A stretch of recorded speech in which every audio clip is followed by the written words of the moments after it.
Hi welcome back to my channel. ഇന്നത്തെ വീഡിയോയിൽ നമ്മൾ ചെയ്യാൻ പോകുന്നത് ഒരു നെക്ക് ഡിസൈനാണ്. ഇതുപോലെ സാറ്റിൻ കൊണ്ട് ഫ്ലവേഴ്സ് ഉണ്ടാക്കിയിട്ട് അത് നമ്മൾ ലീഫ് കൊടുത്തിട്ടാണ് ചെയ്യുന്നത്. ഇങ്ങനെ ഡിഫറെൻറ്റ് കളറിലുള്ള ഫ്ലവേഴ്സ് വെച്ചിട്ടാണ് നമ്മൾ ചെയ്യാൻ പോകുന്നത്. അപ്പോൾ വീഡിയോയിലേക്ക് പോകുന്നതിന് മുന്നേ സബ്സ്ക്രൈബ് ചെയ്യാത്ത ആരെങ്കിലും ഇപ്പോൾ വീഡിയോ കാണുന്നുണ്ടെങ്കിൽ ഇപ്പോൾ തന്നെ വീഡിയോയുടെ താഴെ റെഡ് കളറിൽ സബ്സ്ക്രൈബ് എന്ന് എഴുതിയിട്ടുണ്ടാവും. അവിടെ ഒന്ന് പോയി തൊടണം, ആരും മറക്കരുത്.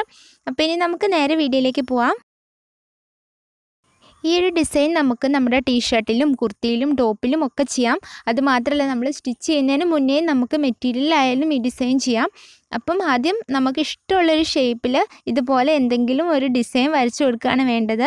ഈ ഒരു ഷേപ്പിൽ തന്നെ വരയ്ക്കണമെന്ന് ഒരു നിർബന്ധമില്ല. ഞാനിപ്പം ഈ ഒരു ഷേപ്പിൽ വരച്ചു. അപ്പം ഞാനിപ്പോൾ ചെയ്യാൻ പോകുന്നത് ഈ ഒരു ടീഷർട്ടിലാണ്. അപ്പം നമുക്കിതിങ്ങനെ ഒന്ന് വരച്ചു കൊടുക്കാം. ഇങ്ങനെ പ്ലെയിൻ ആയിട്ടുള്ള ഏത് ഡ്രസ്സിലും നമുക്ക് ചെയ്യാവേ. അപ്പോൾ നമുക്കിതിങ്ങനെ ഒന്ന് വരച്ചെടുക്കാം. ഇനി നമുക്ക് വേണ്ടത് ഇതുപോലത്തെ സാറ്റിൻ്റെ റിബണാണ്. ഞാനിപ്പോൾ ഇവിടെ എടുത്തേക്കുന്നതിൻ്റെ സൈസ് എന്ന് പറയുന്നത് 1/2 ഇഞ്ച് വീതിയുള്ളതാണ്. നമുക്ക് ഫ്ലവറിൻ്റെ സൈസിനനുസരിച്ച് കുറയ്ക്കുകയൊക്കെ ചെയ്യാം കേട്ടോ. ഇനി ഇതുപോലെ അത് നമ്മൾ കട്ട് ചെയ്തെടുക്കണം. ഒരു 8-7 ഇഞ്ച് നീളത്തിൽ ഇത് കട്ട് ചെയ്തെടുക്കണം. എന്നിട്ട് നമ്മൾ ഇതും കൊണ്ട് ഫ്ലവേഴ്സ് ഉണ്ടാക്കുകയാണ് ചെയ്യുന്നത്. ഇതെങ്ങനെ ഉണ്ടാക്കുന്നതെന്ന് വെച്ചാൽ പറഞ്ഞു തരുന്നേക്കാളും നിങ്ങൾക്കത് കാണുമ്പോഴായിരിക്കും മനസ്സിലാവുന്നത്. ഇതുപോലെ ഒന്ന് നമ്മൾ ക്രോസിലൊന്ന് ജസ്റ്റ് ഒന്ന് ഫോൾഡ് ചെയ്യണം, ഈ ഒരു സൈഡ് മാത്രം. എന്നിട്ട് നമ്മൾ ഇതൊന്നിങ്ങനെ മടക്കണം, ഈ ഒരു വശം. എന്നിട്ട് അത് മടക്കുമ്പോൾ നമ്മൾ അപ്പുറത്തെ സൈഡിലുള്ളത് ഇതുപോലെ ഒന്ന് കറക്കിയെടുക്കണം. അപ്പം നമ്മൾ ഇത് തന്നെയാണ് കണ്ടിന്യൂസ് ആയിട്ട് ചെയ്യുന്നത്.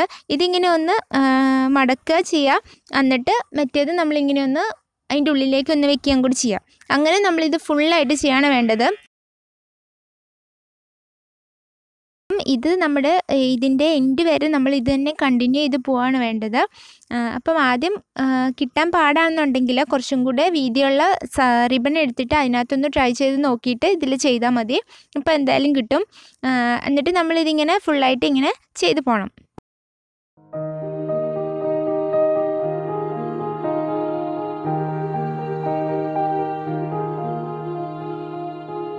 അപ്പം ഇത് ഫുള്ളിങ്ങനെ ഒന്ന് ചെയ്ത് കഴിഞ്ഞാൽ അതൊന്ന് സെക്യൂർ ആക്കാൻ വേണ്ടിയിട്ട് നമുക്കൊരു നൂലിട്ടിട്ട് നമ്മൾ ആ ലാസ്റ്റ് വെച്ച് ആ ഒരു ഭാഗവും പിന്നെ ആദ്യത്തെ അതും കൂടെ വരുന്ന രീതിയിൽ നമുക്കൊന്ന് ജസ്റ്റ് ഒന്ന് തുന്നിയെടുക്കണം. എന്നാലേ അത് അവിടെ ഉറച്ച് നിൽക്കുകയുള്ളൂ, അല്ലെങ്കിൽ അത് പോകും. അപ്പം നമുക്ക് ഇതുപോലെ എല്ലാ ഫ്ലവേഴ്സും ചെയ്തെടുക്കണം.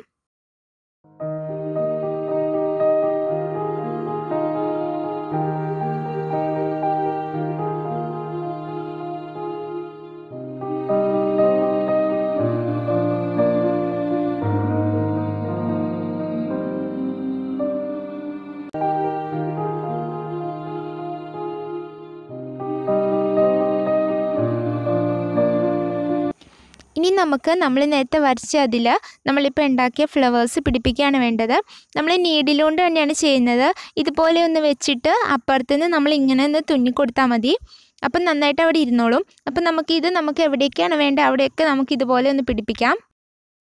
കുറച്ചും കൂടെ വലിയ ഫ്ലവറാണ് വേണ്ടതെന്നുണ്ടെങ്കിൽ നമ്മളതിൻ്റെ ലെങ്ത്ത് അഡ്ജസ്റ്റ് ചെയ്താൽ മതി, കുറച്ചും കൂടെ കൂട്ടണം. അതുപോലെ കുറഞ്ഞ ഫ്ലവറാണ് വേണ്ടതെന്നുണ്ടെങ്കിൽ അതിൻ്റെ ലെങ്ത്ത് കുറയ്ക്കണം. അപ്പം അതുപോലെ നമുക്കിതിങ്ങനെ ഫുള്ളായിട്ട് ചെയ്ത് ഇതിൽ പിടിപ്പിക്കണം.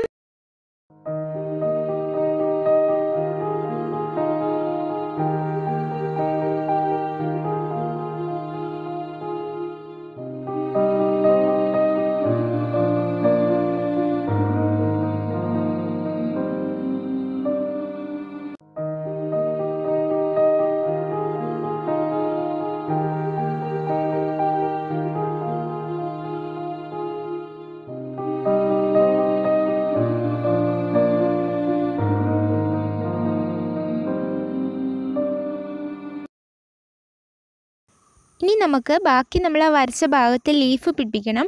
അതിന് വേണ്ടിയിട്ട് ഇങ്ങനത്തെ എംബ്രോയ്ഡറി നൂല് നമുക്ക് വാങ്ങാൻ കിട്ടും. അതിങ്ങനെ എടുത്തിട്ട് ഒരു പ്രാവശ്യം കോർത്താൽ മതി.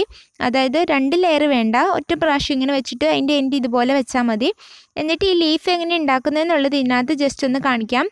ഇതുപോലെ നമ്മൾ വെച്ചിട്ട് നമുക്ക് ലീഫ് എത്രയാണോ ലെങ്ത്ത് വേണ്ടതെന്ന് നോക്കണം. അപ്പം ഇങ്ങനെ ഒന്ന് പിടിച്ചിട്ട് നമുക്ക് ഈ നീഡിൽ ഇതിൻ്റെ ഉള്ളിലേക്ക് ഇറക്കണം. എന്നിട്ട് എവിടെയാണോ നമുക്ക് ലെങ്ത്ത് വേണ്ടത് അവിടെ കൊണ്ടുപോയിട്ട് ഇത് ഈ ത്രെഡ് പുറത്ത് വരുന്ന രീതിയിൽ ഇതുപോലെ ചെയ്യണം. എന്നിട്ട് നമ്മളിതൊന്ന് ലോക്ക് ചെയ്യാൻ വേണ്ടി ഒന്നും കൂടെ അവിടെ കുറച്ചുകൂടെ അപ്പുറത്തേക്ക് മാറിയിട്ട് ഒന്ന് താഴത്തേക്ക് നീഡിൽ ഇറക്കണം. അപ്പോൾ ഇത് തന്നെയാണ് നമ്മൾ 2 സൈഡിലും ചെയ്യുന്നത്. ഇതുപോലെയാണ് നമ്മൾ ലീഫ് ഉണ്ടാക്കേണ്ടത്.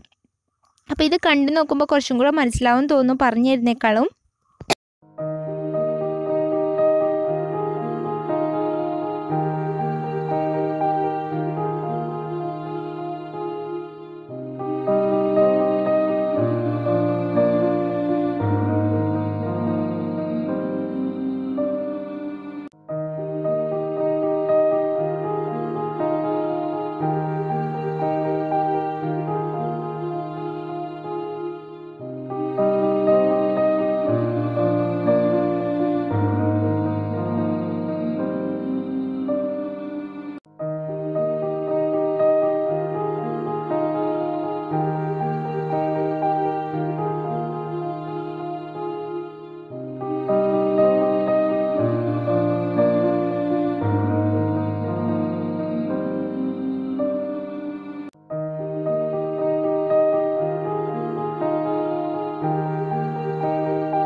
അപ്പം ഇതുപോലെ ലീഫ് 2 സൈഡിലും വെച്ച് കഴിഞ്ഞാൽ നമ്മൾ നീഡിൽ ഉള്ളിൽ നിന്ന് എടുത്തിട്ട് കുറച്ചൊന്ന് ഗ്യാപ്പ് ഇട്ടിട്ട് താഴത്തേക്ക് ഒന്നുകൂടെ ഇറക്കണം. എന്നിട്ട് നമ്മൾ പിന്നെയാണ് അടുത്ത ലീഫ് വെക്കുന്നത്. അത് നമ്മളൊരു തണ്ട് പോലെ കൊടുക്കാനാണ്, ആ ലീഫിൻ്റെ ഇടയിൽ ഒരു ഗ്യാപ്പ് വരാതിരിക്കാൻ വേണ്ടിയിട്ട്.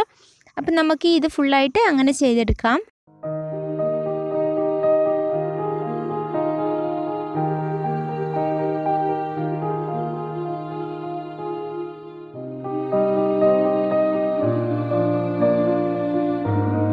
അപ്പം ഇത് തന്നെ നമ്മൾ വരച്ചു കൊടുത്ത് ഫുള്ളായിട്ട് ഇങ്ങനെ ചെയ്തു പോവാം. നമുക്കിത് പ്ലെയിൻ ഡ്രസ്സിലും കുർത്തിയിലും ടോപ്പിലും ഒക്കെ ചെയ്യാം കേട്ടോ. അപ്പോൾ എല്ലാവരും ഒന്ന് ട്രൈ ചെയ്ത് നോക്കുക. വീഡിയോ ഇഷ്ടമായിട്ടുണ്ടെങ്കിൽ എപ്പോഴും പറയുന്ന പോലെ ലൈക്ക് ചെയ്യാനും ഷെയർ ചെയ്യാനും സബ്സ്ക്രൈബ് ചെയ്യാനും മറക്കരുത്. നിങ്ങളുടെ അഭിപ്രായങ്ങൾ പറയാനും മറക്കരുത്. സബ്സ്ക്രൈബ് ചെയ്യാത്ത ആരെങ്കിലും കാണുന്നുണ്ടെങ്കിൽ താഴെ പോയിട്ട് സബ്സ്ക്രൈബ് ചെയ്യണം. നമുക്കിനി അടുത്ത വീഡിയോയിൽ കാണാം. താങ്ക്